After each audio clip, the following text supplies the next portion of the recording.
presentar a las personas que tenemos aquí enfrente, porque tenemos a dos personas que han ganado uno de los premios a los que más aspira todo el mundo, que es el Premio Nacional de Cuento Fantástico y de Ciencia Ficción, el Clásico Puebla, y tenemos a dos ganadores y una persona que ha tenido 2 veces mención honorífica.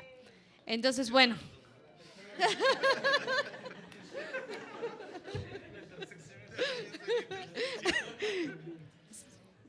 Entonces, bueno, les presento a las personas que nos acompañan, empezando por Alicia Mares.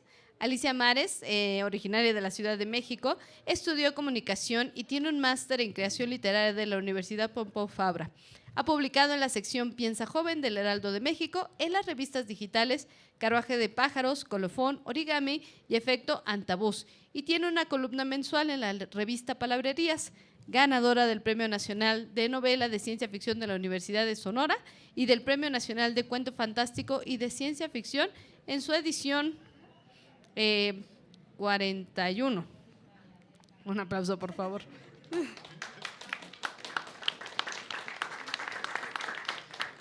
A continuación, Damián Neri. Él es originario de Villahermosa, Tabasco.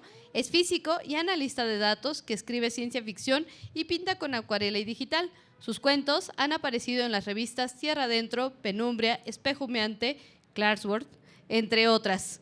Y en la antología Liminales 2. Obtuvo mención honorífica en el 37 Premio Nacional de Cuento Fantástico y de Ciencia Ficción, bueno, en el 2021 y 2023. Es integrante y co-coordinación del Gran Colisionador de Textos Especulativos.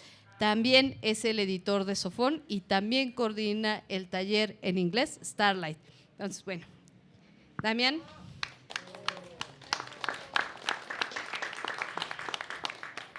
Y finalmente, el autor de la obra que vamos a presentar en este momento, Krishna Sánchez, es escritor de ciencia ficción, fantasía y terror que radica en Guadalajara. Denle un aplauso, vino desde Guadalajara para presentar su libro. Con el cuento incluido en este volumen que van a presentar, Soririnea y la Nahuálida Zarpagoraba, ganó el 39 Concurso Nacional de Fantasía y Ciencia Ficción El Puebla en 2023. También ha obtenido otros premios en narrativa como el Bazar de Horrores de Fóbica Fest y Las Cuatro Esquinas del Universo. Ha publicado anteriormente los libros Cómo jugar póker contra telépatas, Humanos forasteros e Inventamos enemigos más útiles. Ha sido becario Fonca y PECDA, también es uno de las personas que dictamina, aunque eso a veces no lo dice, donde completó 3 proyectos de cuentos e impartió la conferencia Historia Secreta de la Ciudad de México. Un aplauso, por favor. Y le cedo la palabra.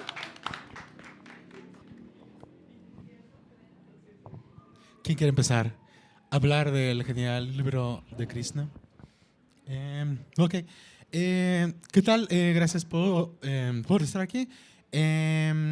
Hoy estamos hablando de espejismos a prueba de rayaduras, que si mal no recuerdo me comentó Krishna que surgió de un proyecto del FONCA, el primero que tuvo, de la beca Jóvenes Creadores, y son cuentos que Krishna, como que a varios autores o les gusta mucho o no les gusta Krishna. Es un autor que polariza. Creo que eso está bastante bien. O sea, yo, de las cosas por las que definiría a Krishna, tiene un lenguaje que muchos podrían decir que es barroco, es sonoro, es poético y creo que tiene historias que son capaces de sentirse más universales, de eventualmente ser clásicos de la ciencia ficción y fantasía mexicana. Y quiero que nos comente Krishna cuál es, bueno, no sé por dónde empezar. Quizá por su cuento más icónico. ¿Cómo se escribe un cuento icónico? Que el cuento con el que abres, con el que ganaste el Puebla, ¿qué dirías tú que lo hace icónico? ¿Qué te gustó más escribir de ese cuento? ¿Por qué crees que puede ser uno de los clásicos de la ciencia ficción mexicana? Sí, bueno, para empezar, muchas gracias para todos los que nos están acompañando, a la coordinación del colisionador por haber hecho este encuentro de partículas y por supuesto a tanto a Alicia como a Damián, que me da mucho gusto que me estén acompañando. Yo creía que le caía bien a todos, aparentemente no. Damián dándome... Y aquí enfrente de todo, me lo pudiste haber hecho en privado allá, carajo. Pero bueno, este cuento de Sorininé y la Nahuálida Zarpabrava, yo creo que lo que más disfruté al momento de hacer el cuento, bueno, y no sé si pueda llegar a ser un clásico de la ciencia ficción mexicana, no lo sé realmente, ha tenido buen recibimiento, a los lectores les gusta. Y creo que lo que le da su encanto al relato son las dos protagonistas. Y creo que son una mancuerna que funciona muy bien por cómo se me fueron revelando, porque ni siquiera puedo decir que yo las creé, que yo las saqué de la inexistencia, ¿no?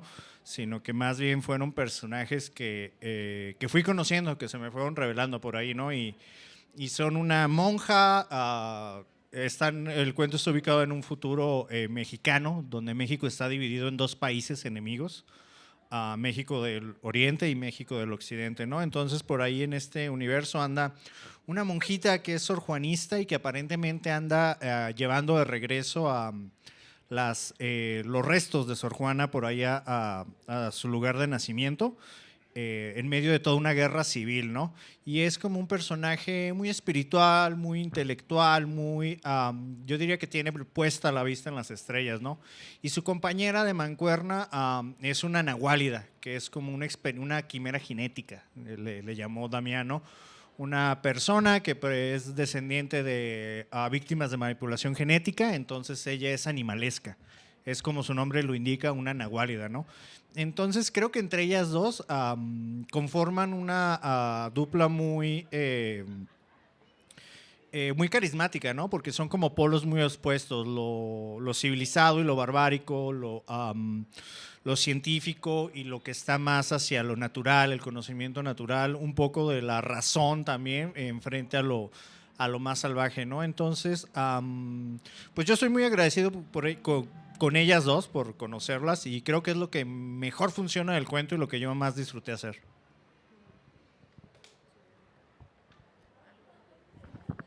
Bueno, creo que este es el momento apropiado porque justamente yo había preparado un pequeño texto y siento que es un poquito relevante también como cuentista porque a mí en ocasiones me han dicho que no se animan a leer un libro de cuentos porque no saben de qué van a ir los cuentos y porque hay como mucha ambigüedad o en las presentaciones se habla de manera muy general de lo que va el libro y dicen, no, es que el autor indaga en las profundidades de la mente y la gente así como, pues, ¿y qué pasa en los cuentos, no? Entonces yo usualmente cuando reseño libros, pues justamente pongo el título de cada cuento y como un pequeño resumen de la trama. Entonces, es lo que me gustaría compartirles ahora, ¿no? También para que se hagan una idea de, pues justamente de la inmensidad de los territorios que presenta Krishna en el libro. Entonces, ahí les va. Dice, la mirada de Krishna Sánchez se dirige más allá de las constelaciones conocidas. A través de estos cuentos, el autor plantea los mundos más distantes y fabulosos, a veces abyectos e inhóspitos, a veces maravillosos y turísticos, pero siempre diferentes y fascinantes. En Soririnea y la Nahuálida Zarpabrava, una devota de Sor Juana transporta los restos de la 10ª musa a través de un México dividido en dos debido a una guerra civil, acompañada de una fantástica Nahuálida. En Revancha 2121, 2 míticas boxeadoras son rejuvenecidas a través de un tratamiento de máquinas moleculares llamadas nanoides, a fin de disputarse una revancha que se ha postergado por más de 50 años, todo para satisfacer a las audiencias ávidas del futuro. En Y tal vez soñar, una compañía de actores de teatro, todos androides, sufre un altercado a media función de Hamlet, porque el actor protagónico acaba de sufrir una crisis violenta. El androide acaba de cobrar sentido de su propia existencia y debe reconciliarse con el hecho de que él no es verdaderamente Hamlet, sino un ser inorgánico con el propósito de representarlo. En El ermitaño de la burbuja, un hombre se entrega al aislamiento de una burbuja o hidrocorteza, tal como han hecho otros antes, a fin de buscar una iluminación espiritual, huir de la pobreza o también eludir la ley. En La reencarnación de Alistair Cage, mi favorito personal, esta a mí me encantó, una abogada en Corea del Sur aboga por Alistair Cage, quien fuera una ciudadana de una nación extinta tras la caída de una bomba nuclear. Ella y otros centenares de sobrevivientes jugaban un videojuego virtual y habían subido su conciencia a la nube antes de la explosión. Ahora Alistair quiere descargar esa conciencia en un cuerpo artificial, pero primero tiene que recibir la aprobación del Congreso.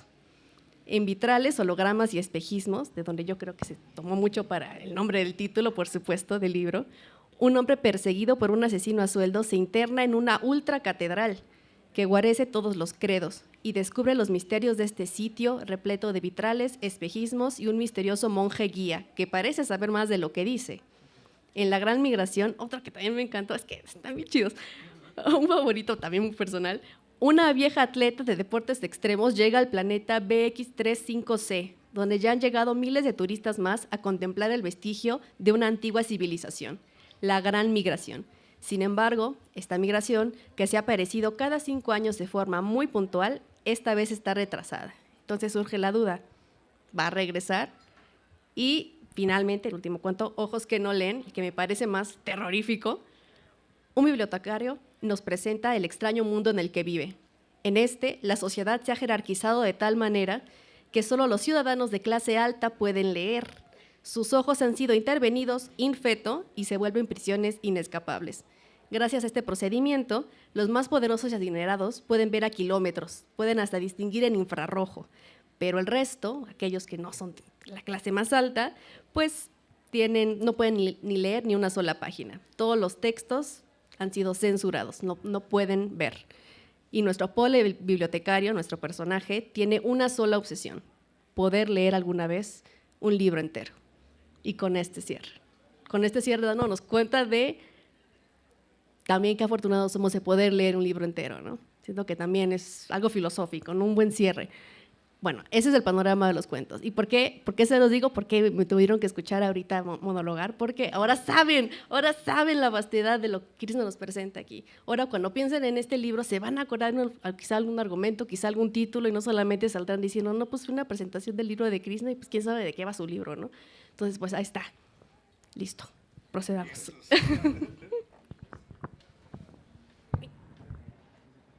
Oh, está bien genial que hicieras esa sinopsis de cada cuento.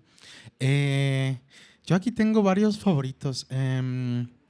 Creo que, bueno, ¿qué temas hay en común como la revancha, la persecución, el escapar de algo? Creo que, o sea, creo que mi top 3 pondría... por supuesto, la novela que se ha reeditado muchas veces, afortunadamente. ¿Solo 2? Ah, ok. ¿Solo 2? Bueno, necesita más reediciones, por favor. Si conocen foto. Ah, sí. Revancha. Del cuento de Revancha 2121, me parece. Comentaba ayer con Krishna, me recordó a una novela que se llama, ¿cómo se llama en español? La vieja guardia, de John Scalzi. Y es una novela en la que viejos combatientes, soldados, sus cuerpos son rejuvenecidos para que puedan participar de nuevo en la guerra. Y por supuesto, no es lo único que hacen. Una de las consecuencias, pues, de verse de nuevo con cuerpos rejuvenecidos es que pueden explorar cosas que habían olvidado. Y ese es uno de los temas que toca ese cuento de revancha. También me encantó mucho el último cuento. Y podría decir que tu último cuento, el universo se siente muy, muy vasto. O sea, seguimos el bibliotecario a través del tiempo. cómo va mejorando su visión hasta que algo pasa que lo hace ver todavía más allá de lo que había visto. Personalmente creo que la prosa de Krishna luce más cuando no se siente limitada por la extensión, o no lo sé, pero creo que en este cuento brilla mucho la prosa de Krishna, así como en los demás, pero ¿qué me puedes contar, Krishna, de las libertades que te diste particularmente en este último cuento que cierra? La extensión, el tener un cuento más largo hizo que dejaras de sentir presión respecto a describir ciertas cosas, extenderte más con tu bella prosa. ¿Cuál fue tanto la diferencia y los retos de escribir este cuento más largo? Yo también concuerdo con eso. Siento que lo que me pasa al leer tus cuentos es que no tienes prisa. Luego a mí me frustra leer textos y tú misma sientes que el autor va con prisa. Como, esto es un cuento, tiene que acabar, pero ya, rápido. Y como no, pues a pesar de que sea un cuento, pues tiene que tener la extensión que tenga que tener.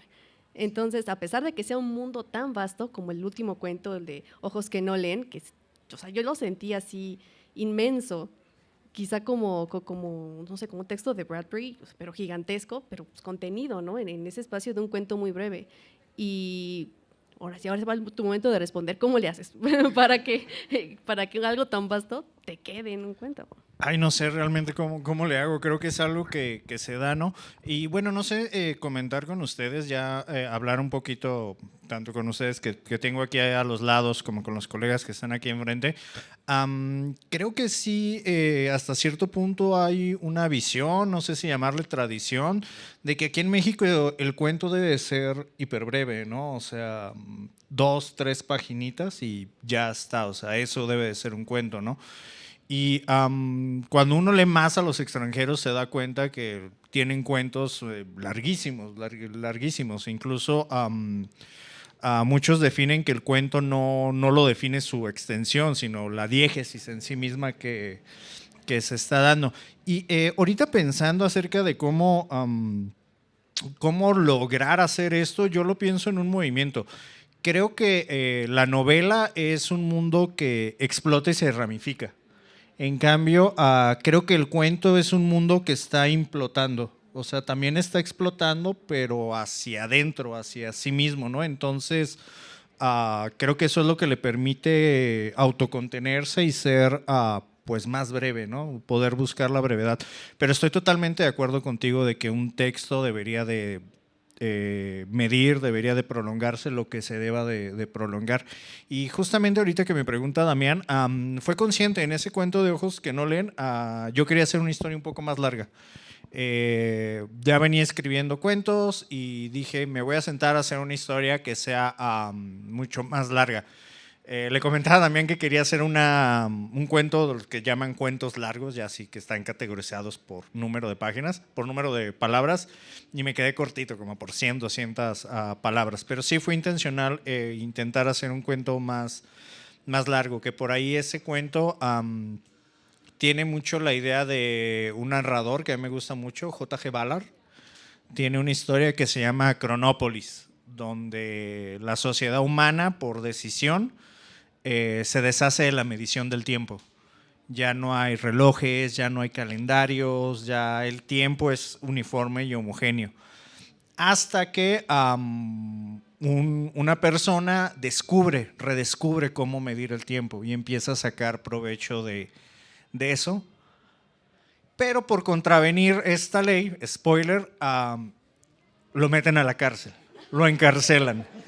Entonces es la paradoja de estás encarcelado y ahora sí sabes medir el tiempo. O sea, y a mí eso me rompió mucho, eso de querías medir el tiempo, pues ahora vas a estar en una situación en la que no te conviene saber medir el tiempo, ¿no? Y quería crear justamente una paradoja así de alguien que está buscando la lectura. Aquí no les hago spoiler para que compren el libro. Donde está buscando el aliciente de la lectura y ya cuando la consigue, pues resulta que también va a ser una especie de condena a la lectura en sí mismo. En este mismo momento, ¿no? Y también lo que tiene ese cuento es la jerarquización kafkiana. Que Kafka te mete miles de jerarquías hasta que se vuelve absurdo aquello, ¿no? Entonces, el mundo donde ocurre este cuento también está jerarquizado hasta el absurdo, ¿no? Pero jerarquizado a través de grados visuales, hasta que sea una cosa absurda totalmente.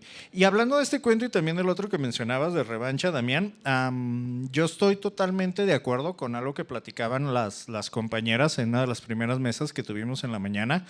Decía Gaby, decía Anaís, decía Marina y decía Lina que a la ciencia ficción, o por lo menos ellas la entendían como de una manera más alegórica, que siempre que te presenta una alegoría que parece hablar del futuro, pero realmente te está hablando del presente, ¿no? Entonces yo comparto totalmente esa idea de generar alegorías con futuros o con otras temporalidades, pero que a final de cuentas lo que van a hacer es hablarnos de nuestras problemáticas actuales. Y en tu caso, ¿de qué problemáticas actuales, como de cuáles intentas tocar en tus textos? Porque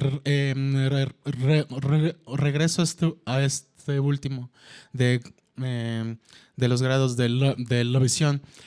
No solo distintos grados de visión son capaces de distinguir distintas cosas en cuanto a distancia, en cuanto a qué cosas se ven enfocadas, en cuanto al espectro de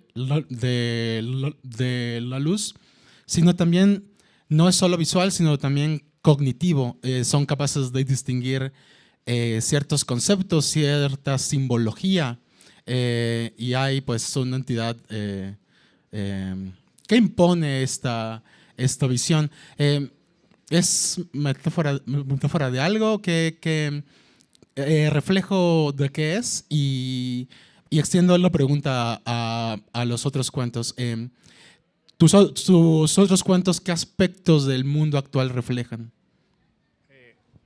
Bueno, en Ojos que no leen, creo que lo que se intenta abordar es la desigualdad social, ¿no? O sea, precisamente las desigualdades sociales que tenemos, pues nos van a presentar diferentes, ¿cómo se le podría llamar? Diferentes accesibilidades a información, a contenidos, a cosas así, ¿no?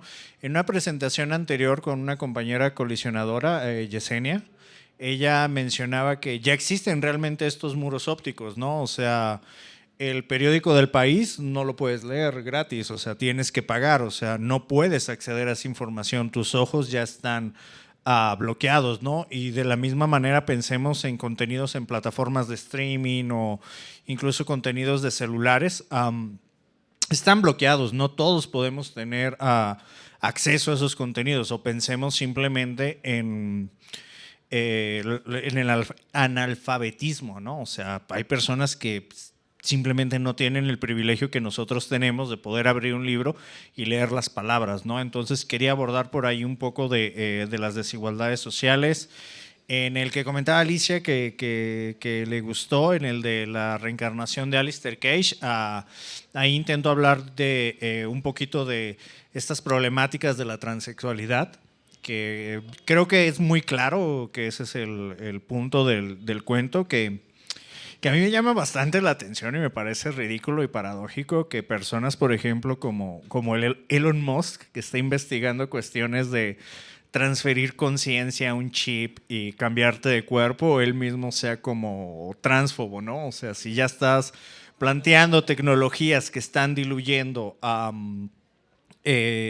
la separación entre los cuerpos, o sea, creo que van a ser cuestiones que en el futuro van a ser ineludibles, ¿no? Como problemáticas, y que ya lo son actualmente. Entonces, pues es lo mismo de lo que nos permite la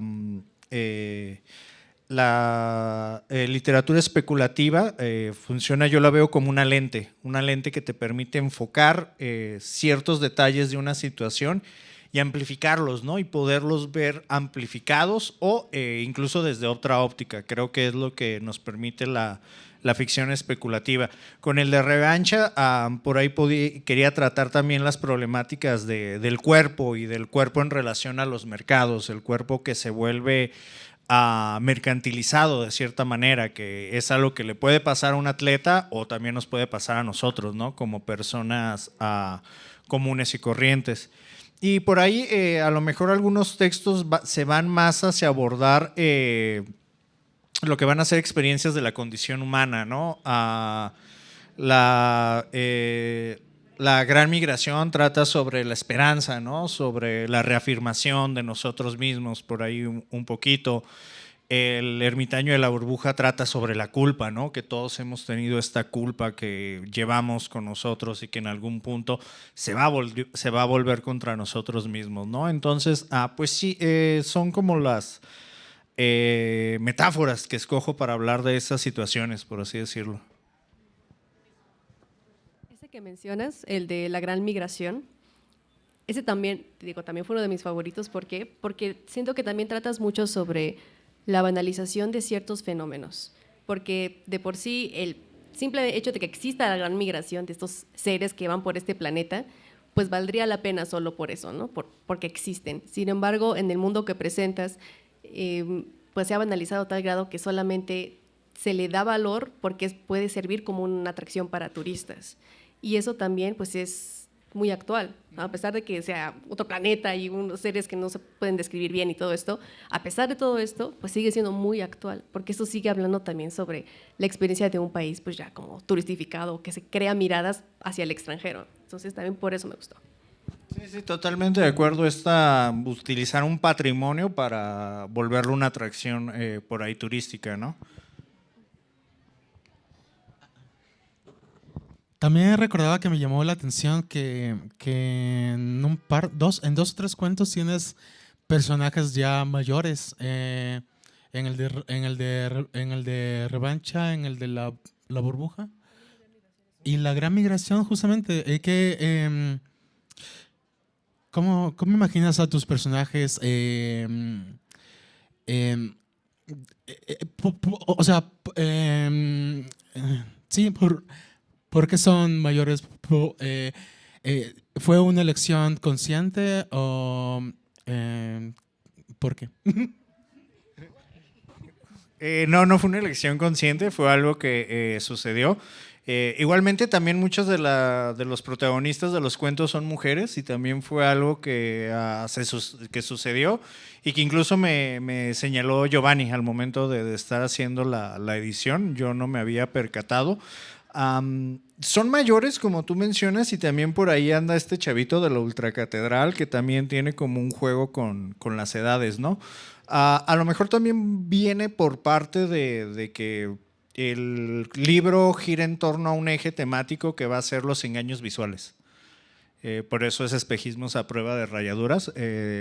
Todos los cuentos hay un engaño visual o algo que nos engaña con su apariencia, ¿no? Entonces, creo que ahí las cuestiones de la edad se prestaban. Aparte de que la vejez, la madurez, pues también son temáticas que a todos nos va a tocar afrontar en algún momento. Entonces, también se me hacen bastante interesantes tratarlas desde la ficción especulativa.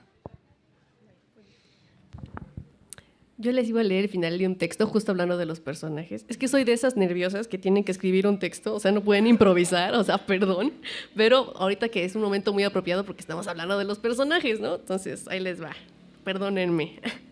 Dice, descubrí que los personajes de estos cuentos de Krishna aspiran a aquello que parece distante, pero que al final es inherentemente humano. Preservar el legado de Sor Juana, incluso en medio de una guerra civil, tener una segunda oportunidad para vivir después de rejuvenecer y gestar nueva vida, hallar la iluminación, volver a habitar un cuerpo o simplemente volver a vivir. O, como el cuento del final, Ojos que no leen, atreverse a leer y así vislumbrar cosas que nos están vedadas. Entonces, es también un hilo conductor que yo encontré. Son todas estas grandes ambiciones, todas estas audacias que al final puede que vayan más allá de la humanidad, ¿sabes? Pero por eso van a ser más eternas. Ese es mi chiquitexto. Y ya, lees el libro. Sí, totalmente de acuerdo. Creo que los personajes tienen mucho esas aspiraciones que en cierta medida uno se puede reflejar en ellas, ¿no? Porque todos tenemos esos deseos, ¿no? Ya sea de trascendencia o material o un poco más espiritual, totalmente. Y se me ocurría, ¿en qué año fue que escribiste estos, o sea, por supuesto, las primeras versiones? ¿Qué año fue tu primer proyecto? Ya tenía trabajados algunos de los cuentos antes de recibir el apoyo para finalizar el proyecto y ya lo vine a finalizar en 2020. Y por ahí las historias estuvieron algún tiempo guardadas, o sea, estuvieron como ahí guardadas hasta que cayeron en Casa Futura. No recuerdo si Giovanni me invitó o fue convocatoria. Sí, no me acuerdo. Más te vale que me hayas invitado. Y ya hasta que cayeron con muy buena fortuna en Casa Futura. El premio. Sí, claro. sí. Ese cuento es posterior, el de Sor Juana y la Nahuálida, Sor Irinea, perdón, y la Nahuálida. Pero lo hablé con Giovanni y le dije, oye, tengo este otro cuento que ganó el premio. Creo que sigue muy bien la línea del libro, de los engaños ópticos, de las protagonistas femeninas, incluso también hay de un sentimiento de aventura, porque varios de los cuentos intentan tener como ese sentimiento de aventura. Y le dije a Giovanni, ¿por qué no lo incluimos? Y él dijo que sí. Sí, entonces son cuentos que se podría decir que vienen desde 2020 y el más reciente en 2023 lo finalicé. Justamente estaba recordando las descripciones de las luchas de Revancha 2121. Creo que es difícil escribir escribir cosas como de combate, y eso es súper divertido. O sea, creo que tienes una forma muy divertida de narrar, una prosa muy bella. El Krishna, 5 años después de escribir ese proyecto, ¿qué es lo que aprendió de este libro? Porque cada libro es un aprendizaje importante. ¿Qué es lo que aprendió? ¿Qué es lo que aprendiste? ¿A qué te atreviste aquí que no te habías atrevido antes? ¿Y a qué te atreverás en tus próximos proyectos? Caray. ¿Me estás haciendo una insinuación, Damián? Bueno, no sé qué aprendí. Quizá no aprendí nada. Estoy dañado. Sí. Aprendiste que se pudiste terminar el proyecto, ¿no? O sea, es un gran aprendizaje, como que no aprendes nada más con que termines algo y ya esté afuera en el mundo, pues ya es un triunfo. Sí, ya. Y más cuando es a contratiempo, ¿no? Sí, ya está. No me pides más, Damián. Ahí está el libro. No, como comentaba, me animé a por ahí hacer textos más largos. Fue de las primeras veces donde me animé a hacer textos más largos en comparación a por ahí los 2 libros previos que tengo. Son textos más cortos los de allá. Entonces sí, alargarme un poco en las historias, no para mal, espero. Quizá, y ahorita que lo mencionas, también en Revancha me animé a describir peleas, que lo disfruté mucho, fue muy divertido. Yo soy aficionado a los deportes de contacto, bueno, deportes entre comillas, porque me gusta la lucha libre y también las artes marciales mixtas. Entonces, describir ese tipo de cosas para mí fue todo un gustazo. Sí. Y ahorita que estamos en el tema de Revancha 2121, espero que otro de tus aprendizajes haya sido, bueno, más bien un incentivo a seguir escribiendo protagonistas femeninas. A mí me sorprendió mucho ese texto porque yo lo sentí muy feminista. O sea, no sé, me pareció que supiste escribir una relación que bien pudo haber sido de, pues sí, o sea, como de cierta discordancia ahí, como de tener un rival, eso, de tener rivalidad, pero al final pues son amigas, o sea, terminan forjando un vínculo muy de la amistad. Y dije, o sea, no sé cómo lo hiciste, pero yo sí yo sí te lo creí. Te dije, o sea, tú sí sabes lo que es ser mujer y tener una amiga. O sea, no sé. O sea, yo sí te lo creí. Fíjate que eso es un caso tomado de la realidad. Hay peleadoras que son amigas, es bien curioso y a mí también se me hace muy entrañable porque sí, como lo que dices es verdad, o sea, lo más sencillo y lo más estereotipado hubiera sido presentar, ajá, que se odian, ¿no? Y que se van a hacer cualquier cosa. Pero incluso cuando yo me enteré que había, incluso no recuerdo el nombre de las peleadoras, pero una invitó a la otra a su boda y como a la semana se iban a agarrar a golpes adentro del ring, ¿no? Y a mí mismo me pareció muy conmovedor poder tener ese tipo de relaciones, ¿no? Y creo que sí va muy encaminado hacia cómo se plantean las relaciones entre mujeres. Me parece un poco más difícil que entre hombres haya ese acercamiento de podemos tener una competitividad muy fuerte, pero dejando eso de lado podemos forjar una amistad. Y se me hizo muy lindo, se me hizo muy conmovedor y aparte se me hizo muy humano, ¿no? Aparte de que presentarlas a ellas en este futuro donde han rejuvenecido, de cierta manera solo se tienen una a la otra, o sea, las dos son extrañas en este mundo futuro, entonces solo se tienen realmente una a la otra para compartir esa vivencia. Les digo, ese cuento, te digo, me pareció también muy emotivo porque pues imagínate rejuvenecer y tener una segunda oportunidad en la vida y pues reencontrar estos vínculos, ¿no? Pues poder ser amigas, poder quizá animarse a gestar nueva vida, no sé. Ese cuento yo dije, guau, no sé, me gustó.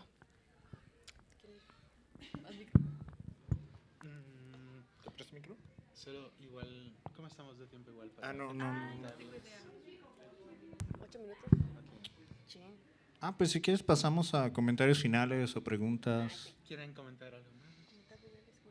Bueno, sí.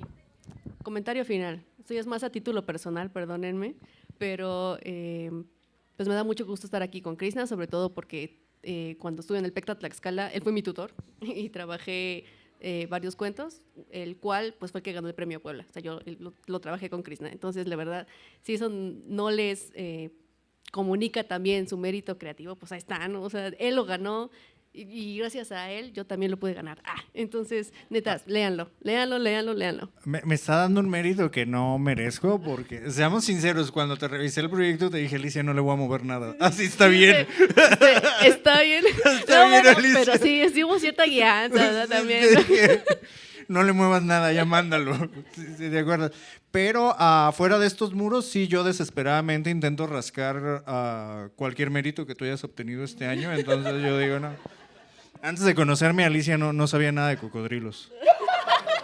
Yo le puse un documental de National Geographic ahí con cocodrilos. Sí, no, bueno. Yo fui Alicia, ponles adjetivos y adverbios en los títulos. Sí. Ponles ahí. Él me dijo. Yo te dije. Así que no me desmientas. si te llegan los rumores. Está bien. No, un gustazo que estés aquí, Alicia, de verdad. Pues felicitarte aprovechando por tus logros, porque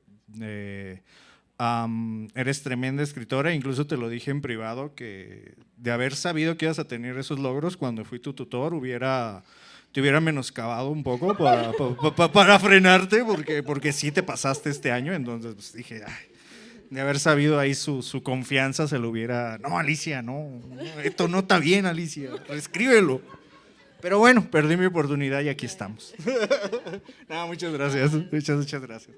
Damián, no nos dejes cotorrear. No, sí, yo igual tengo que reconocer que Krishna es un ejemplo bien interesante de lo que se está haciendo aquí en México, de historias bellamente contadas y que aparte dicen algo importante sobre la condición humana. Y yo honestamente sí intento hacer eso y para hacer cualquier cosa es mejor tener buenos ejemplos. Entonces aquí hay un buen ejemplo, lean sus espejismos, lean los otros libros que ha publicado y te deseamos muchas cosas buenas en el futuro. Muchas gracias, No, pues no, nada más que decirles, agradezco a ustedes como público, a Alicia y a Damián.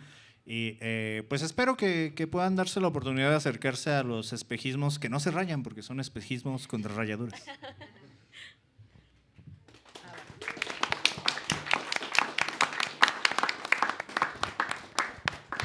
¿Dudas? ¿Alguien tiene preguntas?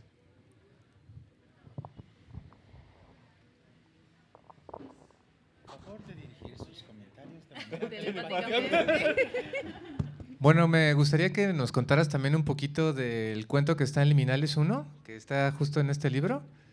Porque Alicia y Damián, pues no sé si no lo hicieron adrede o tal vez sí, pero no comentaron mucho de él y sería interesante que tú nos platicaras, que sí, tal vez soñar.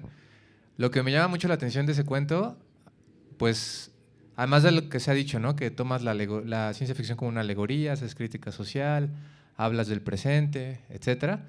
Me llama la atención que el referente es Hamlet y que tomas Hamlet para hablar de un androide y el teatro. Y es difícil de plantearlo, pero es decir, tomas Hamlet, la obra y el personaje como una reflexión sobre lo que es uno, ser humano, ser un actor, pero todo en un androide. Entonces me gustaría que nos platicaras mucho de ese cuento, si quieres, claro, porque creo que tomar una obra literaria como un referente no es algo común en la ciencia ficción y que además reflexiones sobre la condición de un robot a partir de una obra. Es decir, pues uno esperaría que hablaras, por ejemplo, de, no sé, Philip K. Dick con los sueños eléctricos y las ovejas, entre muchas otras posibilidades, pero no Hamlet. Entonces, ¿por qué tomas un referente que no parece ser común en lo especulativo o en la ciencia ficción sobre todo? Y de ahí haces una interesantísima diatriba con un actor androide. Bueno, es que ya mencionaste precisamente la clave. Yo soy muy fanático de Philip K. Dick y sobre todo de Sueñan los androides con ovejas eléctricas. Es de los libros que me encantan. De hecho, cuando yo conocí a Philip K. Dick fue una revelación para mí porque dije, consumir drogas y escribir ciencia ficción, eso lo puedo hacer. Ya tengo un plan de vida. Me encanta Philip K. Dick y precisamente quería abordar ese tema dickiano del robot que se entera que se considera humano y que se entera que no es humano. Pero fíjate que me parecía que ya era un tema muy tratado. O sea, dije, ya lo tiene Philip K. Dick, lo tienen otros autores que han leído a Philip K. Dick, o sea, y dije, ¿cómo le doy la vuelta? ¿Cómo encuentro algo para rizar el rizo, ¿no? Y se me ocurrió, dije, bueno, no solamente que el robot se crea humano, dije que el robot se crea un personaje ficticio. Que después resulta que los Simpson tienen un capítulo más o menos con esa premisa donde unos robots se creen los personajes de los Simpson, pero yo lo hice primero. Ajá, sí, es una mina de oro. Entonces, igual, fíjate que yo creo que la literatura es de hallazgos, de cosas que uno descubre, que se le presentan. O sea, yo ya tenía esta idea de voy a hacer un robot que se crea un personaje de ficción y me dije, ¿qué personaje de ficción puede ser interesante que se crea este robot, ¿no? Y pensé en Hamlet, porque Hamlet ya en sí mismo ya trae su rollo de ser o no ser, ¿no? Su reflexión de su propia identidad, ¿no? Y encajó, o sea, ya cuando pude juntar las dos ideas dije, esto funciona, esto puede funcionar por ahí. Que de hecho el cuento tiene una referencia a Philip K. Dick porque uno de los empleados que arregla los robots se llama Felipe, entonces para mí era como la referencia ahí a Philip K. Dick. Ajá, mi pequeño homenaje, ¿no? Que sin llegarle a los talones, claro. Y sí, yo creo que es un ejemplo de, por lo menos, cómo a mí me funciona la literatura. Creo que la literatura es como una especie de hallazgo combinatorio. Vas como combinando las ideas en tu mente hasta que algo hace clic y dices, ¿sabes qué? Esto puede funcionar. Pero más que nada no por la inventiva de uno, sino por las ideas en sí mismas. Creo que ese juego de rebotes de ideas es muy bueno para la creatividad.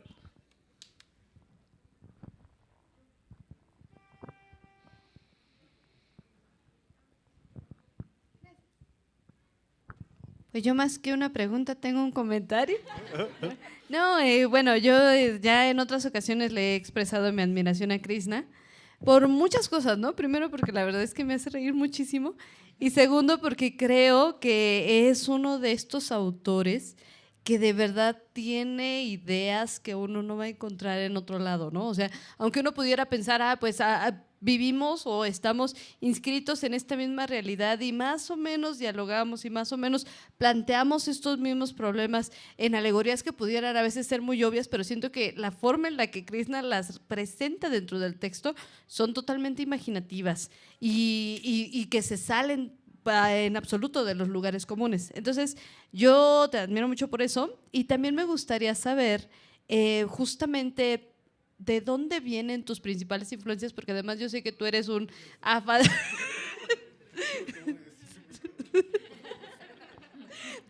Bueno, yo sé que tú eres una de las personas que más sabe de ciencia ficción que yo he conocido, ¿no? Y que más está leyendo. Entonces, ¿cuáles son, además de Philip K. Dick, por supuesto, cuáles son tus principales influencias? Y bueno, uno de los secretos de dónde saca tantas cosas, pues ya lo dijo también, ¿no? Bueno, los conocimientos son muchas horas en Wikipedia. Scrolleando Wikipedia y ahí te puedes volver un erudito de lo que quieras. Bueno, de mis escritores así referentes para mí, Borges. Yo cuando empecé a escribir, ingenuamente yo quería ser Borges. Así que yo dije, yo voy a ser Borges, pero no tan ciego. Y Borges, Philip K. Dick, voy cambiando mucho de referentes, J.G. Ballard, por supuesto. Creo que soy muy clásico en los gustos de ciencia ficción. Las autoras que mencionaban también más temprano, Octavia Butler, Ursula K. Le Guin, Margaret Atwood. Por ahí voy a lo mejor leyendo. A veces me pasa que leo como una obra y me clavo mucho con ese autor. Sor Irinea y la Nahual y Dasarparabaraba está muy, pero muy influenciado por una obra que se llama Cántico por San Leibowitz, que si no lo han leído, léanlo. Cántico por San Leibowitz es buenísimo. Y la segunda parte de Cántico por San Leibowitz se llama San Leibowitz y la mujer caballo salvaje. O sea, ya vieron de dónde saqué el título para el cuento, ¿no? Entonces, sí voy variando mucho de referentes. Esos que les mencioné son los que más presentes tengo a la hora de escribir. Últimamente hasta me he metido como a la literatura western. La literatura western me gusta mucho. Entonces, pues sí, soy como bien ecléctico de lo que suelo ir leyendo. ¿Alguien más? Yo tengo una pregunta, si nadie se anima. Bueno, son dos. La segunda muy mañosa. Mi pregunta es, ¿de dónde surge? O sea, es un poquito necia la pregunta. ¿De dónde surge la fascinación por Sor Juana? O sea, es difícil. O sea, hay es obvio un poquito, pero en particular esta imagen de la Nahuálida cargando los restos de Sor Juana se me hace inmensamente entrañable esta imagen. Y bueno, creo que como mexicanos, incluso, bueno, fuera del campo de las letras, no solemos apreciar tanto pues, lo que fue Sor Juana, ¿verdad? Entonces, esa es la pregunta. Tú, a nivel personal, ¿qué admiras de Sor Juana?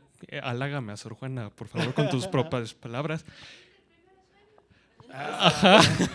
No, y la segunda es, pues, ¿qué planes de expandir a la Nahuálida a nivel narrativo hay?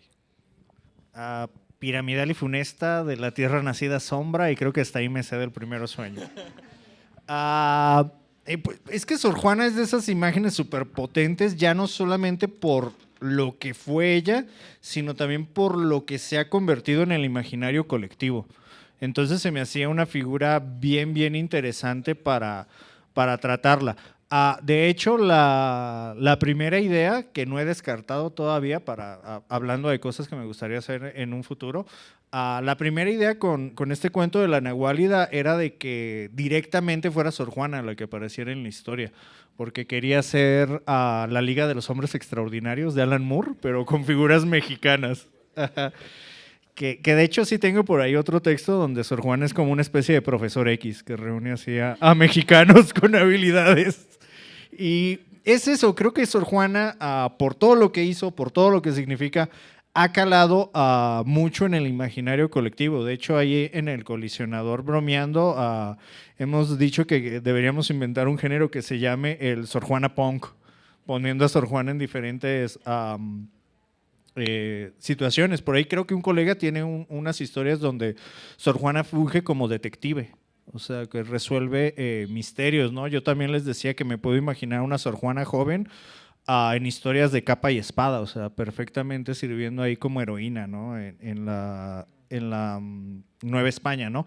Entonces es eso, creo que es una figura que no se le puede negar su importancia a nivel histórico y que también ha calado muchísimo, muchísimo en el consciente colectivo, ¿no? Entonces, creo que es esa de las figuras que podemos ficcionalizar, ¿no? O sea, ya no con la idea de presentar una versión histórica.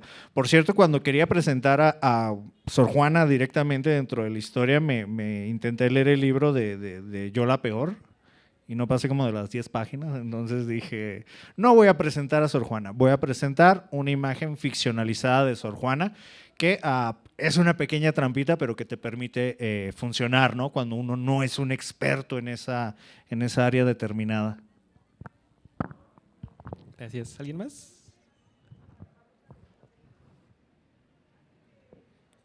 Pues bueno, muchas gracias. Un aplauso al panel de la mesa, de favor.